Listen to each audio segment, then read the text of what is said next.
Assalamualaikum warahmatullahi wabarakatuh. Hai teman-teman, bagaimana kabar kalian? Semoga teman-teman semua selalu sehat ya dan selalu berada dalam lindungan Allah. Oke, pada kesempatan kali ini kita akan belajar mengenai jual beli dalam pandangan Islam. Sebelum kita membahas lebih lanjut mengenai jual beli, kita harus tahu dulu nih apa itu jual beli. Apa sih jual beli itu?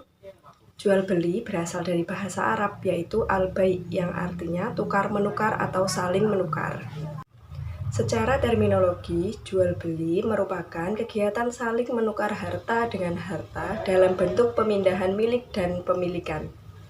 Dari kedua pengertian tersebut, dapat kita ketahui bahwa jual beli merupakan perjanjian tukar-menukar barang atau benda yang mempunyai nilai yang dilakukan oleh dua pihak atau lebih secara sukarela dan pastinya sudah sesuai dengan syarat dan ketentuan yang diatur dalam Islam.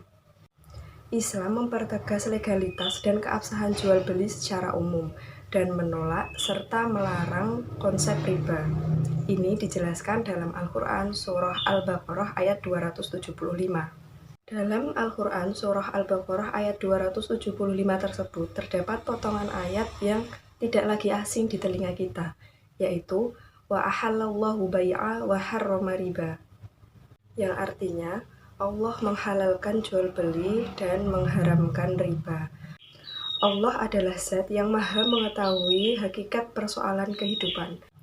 Jika dalam suatu perkara terdapat kemaslahatan dan manfaat, maka diperbolehkan.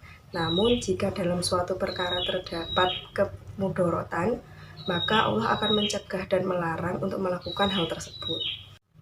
Selanjutnya adalah rukun jual beli. Rukun jual beli ada 3. Yang pertama, orang yang berakad, yaitu penjual dan pembeli. Jadi, untuk melakukan jual beli harus ada penjual dan pembeli. Jika jual beli dilakukan oleh satu orang saja, maka jual belinya tidak sah. Yang kedua adalah objek jual beli. Apa itu objek jual beli? Objek jual beli merupakan barang yang digunakan dalam proses jual beli. Yang ketiga, sighot atau ijab kabul. Apa sih ijab dan kabul itu? Ijab merupakan pernyataan dari pihak pertama mengenai isi dari perikatan yang diinginkan, dan kabul merupakan pernyataan dari pihak kedua untuk menerimanya. Ijab dan kabul ini dilakukan untuk menunjukkan adanya sukarela timbal balik dengan perikatan yang telah disepakati oleh kedua pihak yang bersangkutan. Selanjutnya, syarat-syarat jual beli. Yang pertama, syarat untuk penjual dan pembeli. Penjual dan pembeli haruslah berakal sehat, artinya dia sedang tidak gila dan sehat rohaninya. Selanjutnya, balik. Penjual dan pembeli harus balik. Balik adalah sampai atau jelas, yaitu anak-anak yang sudah sampai pada usia tertentu dan jelas baginya suatu perkara yang mereka hadapi dan pikirannya juga sudah mampu untuk membedakan mana yang baik dan mana yang buruk. Selanjutnya, atas kehendak sendiri tanpa paksaan. Jadi, syarat penjual dan pembeli dalam melakukan jual beli, proses jual belinya itu harus dari dirinya sendiri, tanpa ada paksaan dari orang lain.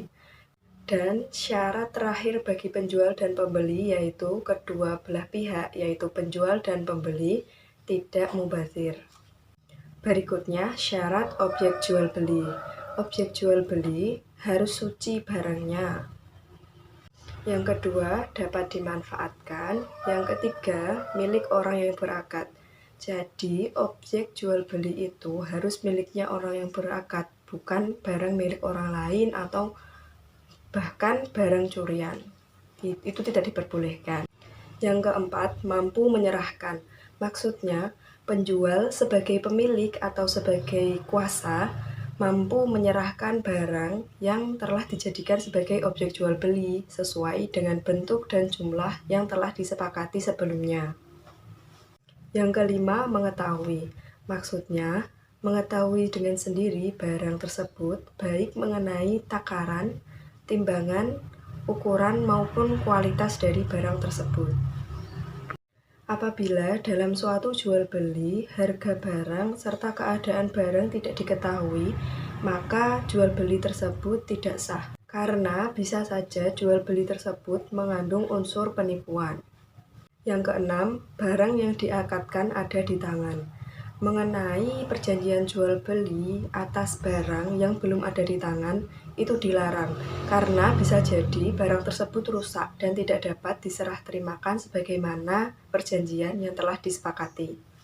Selanjutnya, syarat sigot atau ijab kabul. Yang pertama, pihak yang berakad haruslah orang yang cakap bertindak hukum. Yang kedua, akad tidak dilarang syarat. Yang ketiga, akad bermanfaat. Yang keempat, pernyataan ijab tetap utuh dan sahih sampai terjadinya qabul. Yang kelima, ijab dan qabul dilakukan dalam satu majelis. Nah, setelah kita mengetahui pengertian, rukun, dan syarat-syarat dalam jual beli, sekarang kita akan mempelajari macam-macam jual beli. Oke, yang pertama, macam-macam jual beli berdasarkan barang dagangan. Jual beli berdasarkan barang dagangan ini terbagi menjadi 4 macam. Yang pertama, jual beli mutlak, yaitu pertukaran uang dengan barang. Yang kedua, jual beli salam, yaitu jual beli yang barangnya diserahkan kemudian, namun uangnya diserahkan di depan. Yang keempat, jual beli barter, yaitu pertukaran harta dengan harta yang bukan uang. Yang ketiga, yaitu jual beli sorof, yaitu pertukaran uang dengan uang, baik yang sejenis, misal rupiah dengan rupiah, maupun yang tidak sejenis, misal rupiah dengan dolar. Syaratnya, jika sejenis, maka nilainya harus sama dan kontan. Namun, jika beda jenis, maka syaratnya hanya satu, yaitu kontan. Selanjutnya, jual beli berdasarkan cara penentuan harga. Yang pertama, jual beli tawar-menawar, yaitu jual beli tanpa menunjukkan harga pokok atau modal.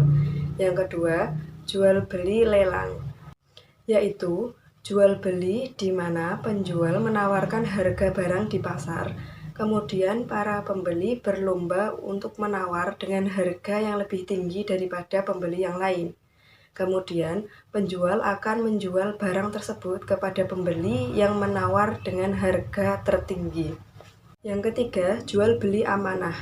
Jual beli amanah yaitu jual beli yang harganya sama dengan modal, lebih dari modal, atau bahkan kurang dari modal. Selanjutnya, macam-macam jual beli berdasarkan cara penyerahan harga atau uang. Yang pertama, jual beli dengan harga kontan, yaitu jual beli yang mensyaratkan pembayaran harganya di depan. Yang kedua, jual beli dengan harga bertempo, yaitu jual beli yang mensyaratkan pembayaran harga kemudian. Yang ketiga, jual beli dengan penyerahan barang kemudian. Dan yang keempat, jual beli dengan penyerahan harga dan barang kemudian. Pembahasan selanjutnya mengenai jual beli yang dilarang dalam syariah. Yang pertama, jual beli buah-buahan yang belum terlihat hasilnya. Misalnya, jual beli buah mangga yang masih dalam bentuk bunga dan akan dipanen saat mangganya tua atau mangganya sudah matang nanti. Yang kedua, jual beli barang yang belum terlihat. Misalnya, jual beli anak hewan ternak yang masih berada di dalam kandungan induknya. Yang ketiga, jual beli bersyarat, yaitu jual beli yang pada ijab kabulnya menyertakan syarat-syarat tertentu yang tidak berkaitan dengan jual beli serta dapat memunculkan kerugian. Yang keempat, jual beli yang dapat memunculkan kemudorotan. Misalnya, jual beli khomer, jual beli patung. Namun, tidak semua jual beli patung itu menyebabkan kemudorotan. Misalkan, membeli patung untuk disembah. Nah, itu baru jual beli patung yang tidak diperbolehkan. Namun, jika jual beli patung yang digunakan untuk hiasan taman, hiasan rumah, itu diperbolehkan.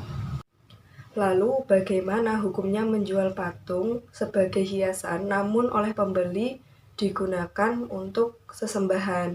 Nah, dalam hal ini, kita sebagai penjual, kalau kita tahu pembeli itu membeli patung untuk disembah, maka kita tidak diperbolehkan untuk menjual patung kepada pembeli tersebut.